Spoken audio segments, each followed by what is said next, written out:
Audio Jungle. Audio Jungle. Assalamualaikum warahmatullahi wabarakatuh. Selamat datang di podcast Bincang Muhammadiyah, sebuah podcast kerjasama antara Radio Mentari FM Solo dan juga Majelis Tablik Pimpinan Daerah Muhammadiyah Kota Surakarta. Sudah hadir di studio kami seorang narasumber, seorang ustadz yang memiliki pengalaman pernah dipenjara 7 kali dan juga menjadi pecandu narkoba selama kurang lebihnya 2 tahun. Ada Ustadz Sri Mulyana. Assalamualaikum Ustadz. Waalaikumsalam warahmatullahi wabarakatuh. Ya, bagaimana kabarnya Ustadz hari ini? Alhamdulillah. Baik Ustadz ya. Nah, Ustadz Sri Mulyana ini juga sering dikenal sebagai Pak D. Jabrik ya Ustadz ya. Nah, bersama saya Fatih Musyafa, sahabat sehat, kita akan berbincang bersama Ustadz Sri Mulyana. Mungkin bisa diceritakan dulu Ustadz pengalaman pertama ini gimana kok bisa dipenjara sampai 7 kali Ustadz, silakan. Iya, ini dulu berawal di tahun 1985 ketika saya dulu lulus dari Semia Negeri 2 Surakarta. Ya, waktu itu karena saya itu eh, salah idola ya. Dan harusnya mengidolakan orang Islam, mengidolakan Nabi Muhammad SAW, tapi waktu itu saya mengidolakan ya rocker-rocker tuh, terutama Rolling Stone ya, vokalisnya Mick Jagger itu. Jagger ya. Ya, saya mengidolakan Mick Jagger. Nah ini, maka ketika karena saya mengidolakan Mick Jagger itu, apa yang dikerjakan Mick Jagger berusaha saya ikuti ya. Cara bernyanyi, cara hidup. Ya, ini masalah di sini. Jadi untuk bergaya seperti artis itu tentunya biayanya nggak sedikit ya. Ya. Tapi orang tua saya itu tidak begitu mampu. Tapi karena dulu saya termasuk anak yang cerdas, ya maka saya berpikir, gimana caranya ya supaya bisa punya uang banyak, bisa bergaya kayak artis-artis itu, tapi tidak perlu kerja keras, Nah akhirnya ya saya kumpul dengan para preman, penjahat, maling, copet, jamret itu. Nah, dulu ketika saya lulus dari Semia Negeri 2, teman-teman banyak kuliah di Fakultas Ekonomi, FKIP yang menjadi guru. Saya juga kuliah, Mas Fatih. Kuliah di Saya kuliah di Fakultas Hukum, Fakultas Hukum. Jurusan apa itu? terdakwa, alias masuk penjara. Teman-teman di UGM, di UNS, saya di Slamet Riyadi. Tapi bukan Universitas Slamet Riyadi. Ya, Slamet Riyadi nomor 22, alias penjara, masuk penjara. Pertama kali saya dulu dihukum itu selama 2 bulan 20 hari. Ya. Sampai sekarang saya masih ingat kata-kata hakimnya itu. Begini hakimnya. Saudara Sri Mulyana, dengan ini kami nyatakan bersalah telah melanggar pasal 363 KUHP yang untuk sekian, maka dengan ini Saudara Sri Mulyana saya jatuh hukuman penjara selama 2 bulan 20 hari, potong masa tahanan. Tok, masuk penjara 2 bulan 20 hari. Iya. Kasusnya nyolong pit ondel.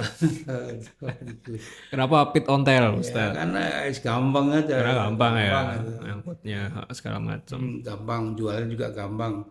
Kalau kendaraan kan tanya.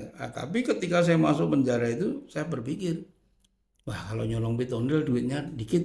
Ini saya harus tingkatkan karir saya. Tingkatkan karir, Harus ditiru. berinovasi gitu Iya. ya. Caranya gimana? Saya tanya, wah ini nyolong yang agak duitnya banyak, nyolong sepeda motor. Saya tanya dengan narapidana di dalam itu, karena kata Allah kan fas'alu ala dzikri in kuntum la ta'lamun. Tanya ahlinya kalau nggak tahu. Saya tanya, Mas, caranya nyolong sepeda motor gimana? Oh, pertama kamu bikin alat dulu, alatnya itu kayak huruf. Mas Fatih tahu huruf, Pak? Tahu, huruf T Ustaz, kunci T ya. Tahu. Saya belum pernah nyoba. Belum Pak. pernah, Ya. alhamdulillah belum. Nah ini setelah begitu tahu cara-caranya dan tahu cara jualnya, keluar dari penjara nggak tobat malah jadi komat ya. Ini. Tapi ya ketangkep lagi, ketangkep sampai waktu itu saya merasakan penjara itu 7 kali. 3 kali di Solo, Ya. sekali di Saragen, sekali di Jogja, dan 2 kali di Jakarta. Hmm. Tapi biar gini-gini saya pernah mondok Mas. Oh, Nggak mondok jadi di. ustadz. Oh, Di mana? di mana? Di Pondok Bambu. pondok. Apa itu penjara juga tuh di Jakarta Ini ya. Timur. Sering masuk hotel juga ya, hotel Prodeo. Rodeo. Dan puncak karir saya itu di tahun 88 ya. Itu saya bergabung dengan kelompoknya Selamat Gundul. Hmm. Jadi ini waktu itu fenomenal buat yang viral ya. Ya. Karena cari polisi balik dari Sabang sampai Merauke itu cari itu kelompok saya itu Selamat Gundul. Karena waktu itu Selamat Gundul sempat kabur dari waktu sidang pengadilan, kabur. Jadi waktu itu instruksinya dari Pak Kus Parmono Ihsan, saya baca itu di Iya. Kapolda Metro Jaya itu sampai tangkap kelompok Selamat Gundul itu hidup atau mati. Mhm. Nah, tahun 88 saya ngerampok dengan Mas Selamat Gundul di Jakarta. Mhm. Ya, saya ketangkap ya. Tangkap dihukum 4 tahun, dimasukkan ke LP Cipinang. Ya. Dimasukkan ke LP Cipinang. Nah, di LP ya saya biasa saja. Di LP itu kayak di rumah sendiri tuh. Cuma yang bikin saya itu kadang-kadang sedih, itu kalau ibu saya itu nengok saya. Kalau nengok saya datang itu nggak ngomong 3 menit mesti nangis. Ya, gimana tuh lele, dia anak guru banget itu penjara. Wah, saya kasihan kalau. Walaupun saya bandel, tapi kalau saya lihat ibu saya tuh nangis, saya ikut sedih juga. Ya. Saya hibur ibu saya, ya, maaf bu, ya, habis ini saya tak tobat. Lah kamu kemarin juga ngomongnya mau tobat ya, ini ketangkap lagi itu. Kamu kalau tobat mau kerja apa? Lah ini masalahnya di sini saya sebenarnya ya pengen hidup normal kayak teman-teman, punya keluarga, punya kerjaan. Tapi siapa yang mau menerima saya kerja? Iya. Misalnya saya ngelamar di sebuah perusahaan, ditanya pengalamannya apa deh, masuk penjara 7 kali ya, siapa ya? Cari surat kelakuan baik juga tidak mungkin. Nah, ini. Nah, tapi waktu itu pas di LPG Pinang, kebetulan ada seorang artis yang namanya Pak Rinto Harahap, almarhum. Ya, nyumbang alat-alat musik itu sambil pidato, Bapak, ini saya bantu alat-alat musik buat para narapidana. Semoga narapidana ini mempunyai jiwa seni ya, biar enggak sangar. Akhirnya tiap hari saya latihan musik, mengembangkan bakat musik saya di LPG Pinang. Nah, saya dapat ide, ini nanti pulang dari LPG Pinang saya ganti profesi. Dan akan jadi rampok lagi, kasihan ibu saya. Ini bukan jadi pengamen, musisi lah bahasanya. Ya. Waktu itu sempat ada tour slang ya, tahun 93 album bis tuh main 2NS ya, saya juga ikut sana. Ibu saya seneng banget. Ibu saya seneng banget. Idolanya tak ganti tuh. Idola saya tak ganti. Enggak Rolling Stone lagi, tak ganti agak modern, itu Guns N' Roses. Vokalisnya namanya Axl Rose. Axl Rose ya, sesuai. Lagunya Welcome to the Jungle, we got fun game, we got everything you want, honey we know the name. Ya. Angel loh bahas mulai balik Ya. ini. Saya setuju. Kalau Axl Rose itu memang vokalnya unik ya, Ustaz ya. Ya. Nah, ini, wah ibu saya itu seneng banget. Kalau berdoa saya dengar tuh, alhamdulillah ya Allah, anak saya udah nggak jadi rampok lagi, saya jadi artis. Wah, saya tambah semangat dalam bermusik ini. Saya pikir di dunia entertainment itu udah aman ya, udah nggak dicari polisi, ibu saya juga udah seneng. Tapi ternyata di dunia ini sama saja, sama aja. Kalau kita nggak kuat iman, nggak kuat mental ya, ibaratnya saya itu keluar dari mulut harimau masuk ke mulut buaya. Ternyata di dunia itu isinya pergaulan bebas. Dan puncaknya saya jadi kenal narkoba. Setelah jadi musisi itu. Ya, 2 tahun saya jadi pecandu narkoba dari tahun 98 sampai tahun 2000. Hancur hidup saya itu. Nggak ada orang tuh, tangga saya tuh anaknya yang main sama saya mesti nggak boleh sama orang tua. Siapa? Karena ya 7 kali masuk penjara masih jadi pecandu narkoba. Ibaratnya saya itu kayak sampah ya, kayak kotoran yang harus disingkirkan. Tapi ternyata tidak demikian dengan Allah. Ya. Allah mengatakan itu di surat Az-Zumar ayat 53. Qul ya ibadiyalladzina asrafu ala anfusihim la taqnatu min rahmatillah. katakan pada hamba-hambaku yang melampaui batas. Saya yang sudah dianggap sampah, kotoran oleh masyarakat yang harus disingkirkan, tapi tidak ada bagian bagi Allah. Saya masih disebut sebagai hambanya, cuma melampaui batas, tidak disebut kesalahan saya. Allah tidak katakan pada pencuri itu, pada maling itu, pada pemabuk itu, pada pecandu narkoba itu, tidak. Tapi Allah katakan, hambaku yang melampaui batas, la taqnatu min rahmatillah, jangan putus asa dari rahmat Allah. Luar biasa Allah nih. Kasih sayangnya pada hambanya luar biasa. Nah, dan uniknya cara saya mendapat hidayah itu lumayan unik juga. Gimana itu Ustaz? Biasanya orang dapat hidayah itu ketemu Ustadz, kiai. Justru saya kan ketemu sama pecandu narkoba. Ya, ceritanya karena kebanyakan pakai narkoba saya itu jadi kena paranoid. Paranoid jadi saya kalau keluar itu ketakutan kayak diikuti polisi, mau nangkep, kayak mau dikeroyok orang yang mau balas dendam. Nah pada suatu hari saya punya teman tuh namanya Ahmad, pagi-pagi datang ke rumah saya, Assalamualaikum. Wah siapa nih pakai salam, ternyata Ahmad. Ada apa Ahmad? Jangan keras-keras nih, saya bawa sapu-sapu. Wah pagi-pagi udah sarapan sapu-sapu. Sarapan bubur nih Pak. Nah akhirnya kita pesta berdua. Nah pas sudah selesai saya curhat sama teman saya ini Ahmad. Mat kok saya kalau keluar rumah kayak mau ditangkap polisi, kayak mau dikeroyok orang, kenapa ya? Teman saya ini juga udah play, saya ngomong, ini niatmu mesti jelek nih Bri. Wah kata-kata dia yang niatmu jelek itu terngiang-ngiang gitu. Niat jelek. Wah ternyata bener kata si Ahmad ini. Jadi memang selama ini apa yang jadi niat saya, perbuatan saya itu buang saya jelek-jelek. Dulu itu kalau melek motor keluar rumah itu niatnya bulan molimo, maling, madon, main, madat, mendem.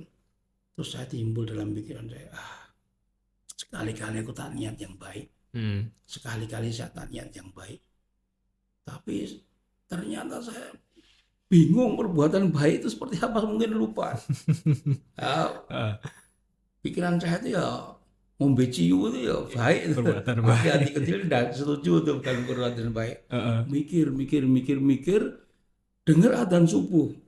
Ini adzan itu panggilan sholat. Dan sholat itu saya yakin perbuatan baik. Hati kecil juga setuju. Maka saya niatkan besok saya mau sholat di Masjid Agung Pasar Klewer, jalan kaki. Kenapa?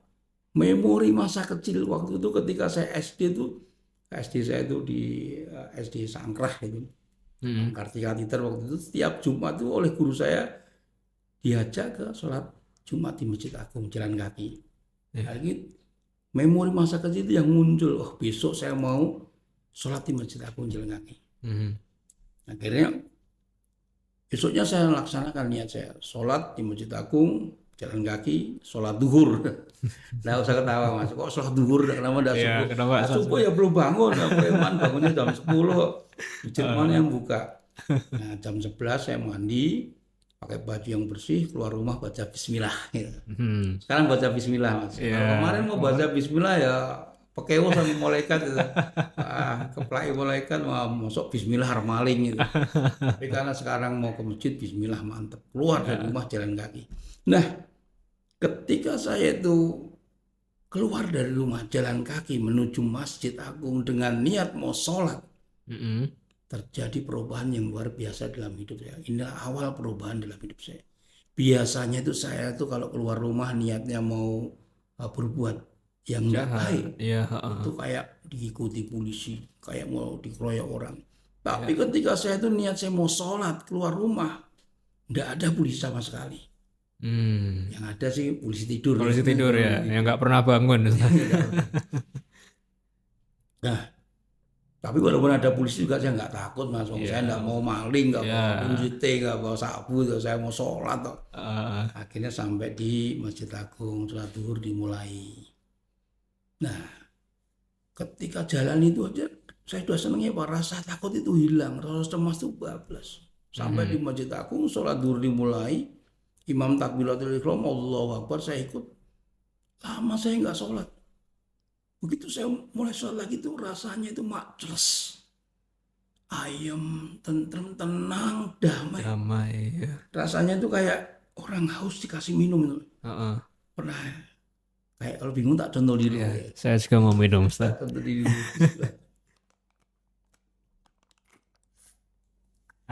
Majelis, ayem, tentrem, tenang, damai. Wah, nikmat sekali. Sholat duhur selesai, keluar saya menuju Serambi, saya tidak langsung pulang. Saya lihat di Serambi itu, di masjid, banyak orang tuh duduk. Wah, ini mau dapat dum-duman bagian apa nih? Nah, saya ikut aja gabung situ. Nah, dapat bagian itu apa itu. Saya duduk. Ternyata apa? Ternyata pada mendengarkan pengajian. Saya gelo waktu itu. Wah, nggak dapat snack ya.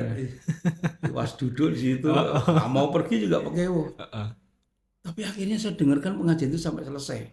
Karena apa? Ustadz itu kebetulan menyampaikan sebuah kisah tentang Fudail bin Iyad. Siapa dia? Dia itu seorang perampok, penjahat kelas kakap yang akhirnya bertobat dan menjadi seorang ulama. Dalam hati saya, ini ustadznya penyindir saya ya.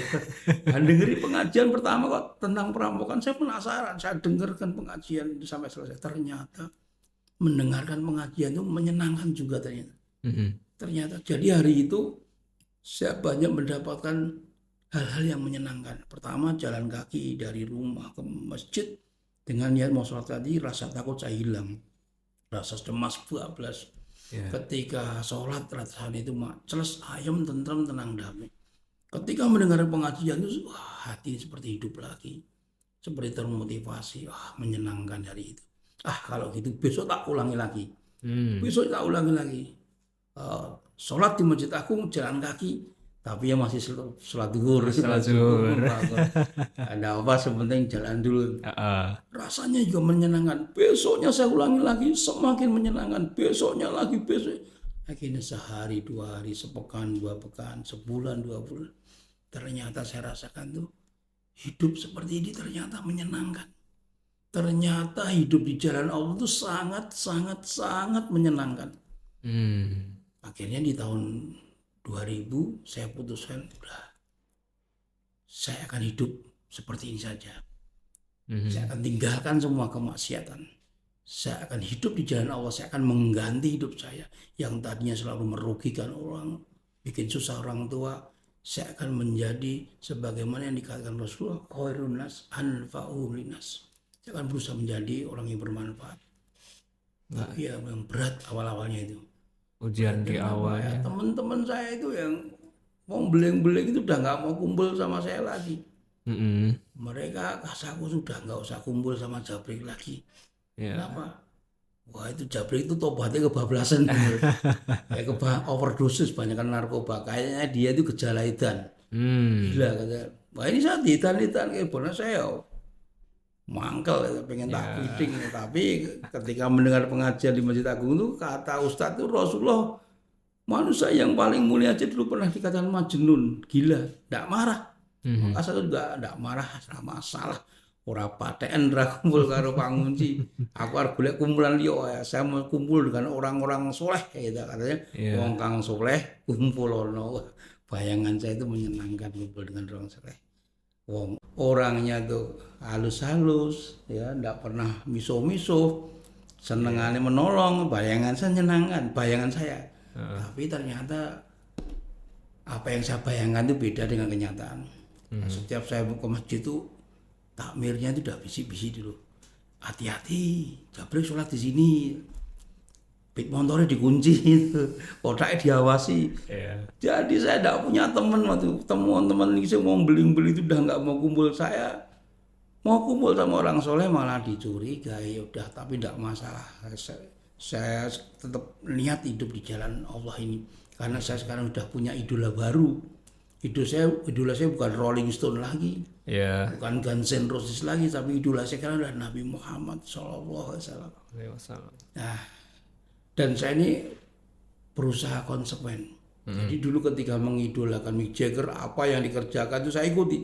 Maka sekarang ketika idola saya itu Rasulullah, saya berusaha mengikuti apa yang dikerjakan Rasulullah. Setelah tiba Rasul.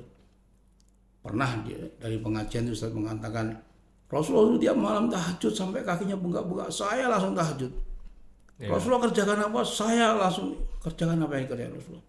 Tapi ada yang berat. Waktu dengar pengajian Ustaz cerita Rasulullah itu istrinya janda. Wah ini ikut enggak ini?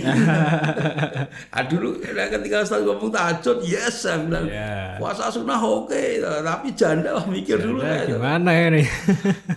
Pengen ikut Rasulullah kok istrinya janda. Tapi kata Ustaz kalau bingung tuh suruh sholat istiqoroh, sholat istiqoroh. Setelah itu mantep bismillah ikut Rasulullah. Janda yes. Ternyata Allah itu mengabulkan keinginan saya.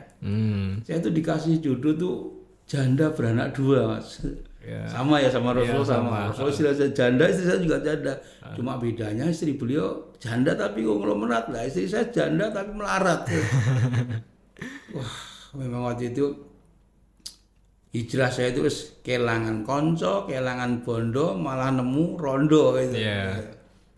Dulu waktu itu saya sampai nikah saja ya, tahun 2001 saya nikah sampai saya beli peci aja saya nggak mampu. Beli peci saja saya nggak mampu. Saya nikah itu nggak pakai peci, nggak pakai jas. Ditanya naibnya ini maharnya apa nih? Saya juga bingung. Nggak bawa apa? Tanya bawa uang nggak? Saya bawa uang 60.000 waktu itu. Tidak berarti saya wah harus dijaluk gitu. Singgir kidul 20.000 tuh. Ada Mas berapa? 40.000 tuh. Masih sisa 20 buat jagaan makan gitu. Enggak apa-apa Pak, enggak apa. Akhirnya tahun 2001 saya nikah dengan janda beranak 2 dengan mahar 40.000 rupiah. Maka istri saya ini sekarang kalau pas lagi agak gregetan sama saya itu nyindir saya lumayan. Iya. Tangplo aku nganggo sak semploke. Memang waktu itu awal-awal ya berat, tapi walaupun saya itu ndak punya koncor, ndak punya bondo, 2 ini cuma rondo, tapi saya tetap semangat menjalani hidup ini. Saya happy Mas menjalani hidup ini. Kenapa? Saya ingat ada Ustadz itu yang menyampaikan sebuah ayat di surah An-Nisa ayat 100 yang mengatakan bahwa yuhajir fisabilillah yajid fil ardi muragoman katsira wasah. Barang siapa yang hijrah di jalan Allah, hijrah dalam arti meninggalkan kemaksiatan terus dia taat pada Allah, maka Allah menjanjikan dia akan diberi kelapangan hati, akan diberi kelapangan hidup, akan diberi kelapangan rezeki. Saya yakin karena apa? Yang janji Allah. Yang mengatakan la yukhlifu wa'dah. Allah tidak pernah mengingkari janji. Kalau yang janji itu penjahit saya tidak percaya. Bisa di PHP itu. Tapi kalau yang janji Allah saya yakin. Maka saya semangat menjalani hidup ini. Semangat saya menjalani hidup. Nah, akhirnya datang juga waktunya di tahun 2012 ya, setelah proses 12 tahun di masjid saya itu Masjid Al-Ansor Jagalan, saya pindah ke Jagalan itu mengadakan pembangunan dan perluasan masjid. Nah, saya ditunjuk jadi salah satu panitia pembangunan masjid bagian fundraising ya, cari dana ini. Alhamdulillah, berarti orang-orang soleh udah nggak curiga lagi sama saya.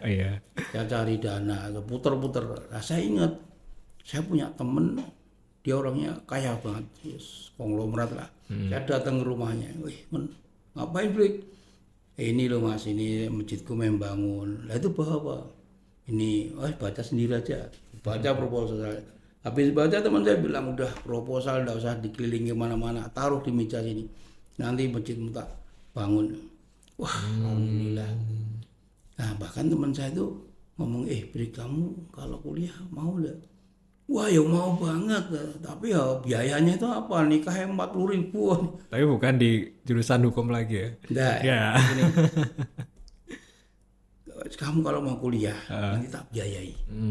Tak biayai. Jadi biaya hidupmu sama biaya kuliah itu nanti saya yang tanggung. Kamu tinggal tiap bulan ke sini. Akhirnya tahun 2012, waktu itu saya 46 tahun. Saya daftar kuliah di Sekolah Tinggi Islam Al-Mu'min. Jurusan bahasa Arab. Anak mudaris Lughat Arabiyah itu. Kenapa memilih bahasa Arab, Ustaz? Waktu itu. Karena waktu itu saya semangat menjalani agama. Saya waktu itu gini. Ketika saya itu bisa baca Al-Quran. Tadinya belum bisa. Tapi saking saya pengennya belajar Al-Quran itu, akhirnya Allah memberi jalan, saya bisa baca Al-Quran. Ternyata membaca Al-Quran itu jauh lebih nikmat daripada waktu saya mengkonsumsi narkoba. Saya pernah merasakan nikmatnya sabu-sabu, nikmatnya ekstasi, itu nikmat bener, tapi betul kalah dengan membaca Al-Quran ini. Saya batin, ini saya nggak ngerti artinya saja, saya nikmatnya seperti ini. Ini kalau saya baca nih ngerti artinya, pasti lebih nikmat. Alhamdulillah waktu itu saya ketemu dengan Ustadz, kenal Ustadz namanya Ustadz Muslih Rosid, rumahnya Baluarti, saya diajari bahasa Arab. Akhirnya buat modal kuliah di jurusan bahasa Arab itu di tahun 2012 tuh. Temennya apa tua-tua? Enggak, teman saya muda-muda. Teman saya lulusan pondok-pondok itu, lulusan SMA itu. Pertama kali kuliah ya, kasih saya itu teman-teman tuh nyiumi tangan saya semua. Assalamualaikum, dikirain dosen. Nah, pas duduk bareng lu tanya, Pak, loh Bapak juga mahasiswa tuh? Ya kenapa? Wah, tiwas tak ambung tangan nih, banyak kontrol dia.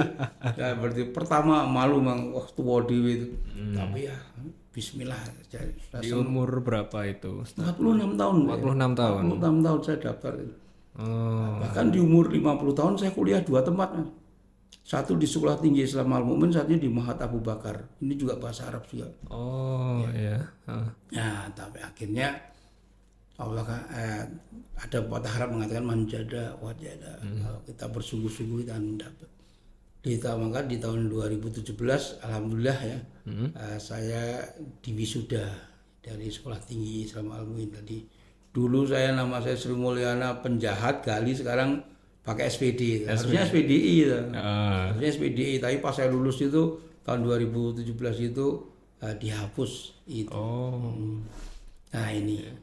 Nah, dan alhamdulillah begitu lulus itu saya juga langsung dapat kerjaan itu. Jadi saya dulu profesi saya itu maling, copet, jambret, sekarang penjahat, pemabuk, candu narkoba. Tapi sekarang alhamdulillah Allah memberi saya profesi itu, saya guru sekarang, guru pendidikan agama Islam di SD Muhammadiyah 24 Gajahan Surakarta. Allahu Akbar, benar, Allah yang hebat, bukan saya. Bukan saya yang hebat, tapi Allah yang hebat. Allah yang merubah penjahat 7 kali masuk penjara, pecandu narkoba, bisa menjadi guru agama kayak ngajar cilik-cilik dan ini. Ya.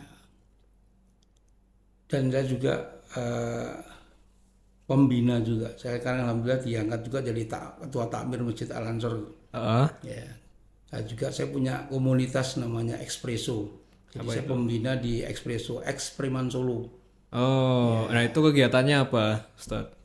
Ya, saya cuma bisa menemani saja. Saya merasa dulu ketika saya itu ingin tobat itu tidak punya teman itu. Saya menyediakan diri menemani. Jadi alhamdulillah banyak dari teman-teman itu yang sekarang mulai atau mungkin terinspirasi dari kisah saya, pengen hidup di jalan Allah, maka saya temenin. Kita adakan kegiatan ya sosial. Yang penting saya katakan pada teman-teman Expresso itu, jadi orang Islam harus bisa baca Al-Quran, terus mau belajar Al-Quran, terus kerja yang halal, walaupun sedikit tapi berkah itu.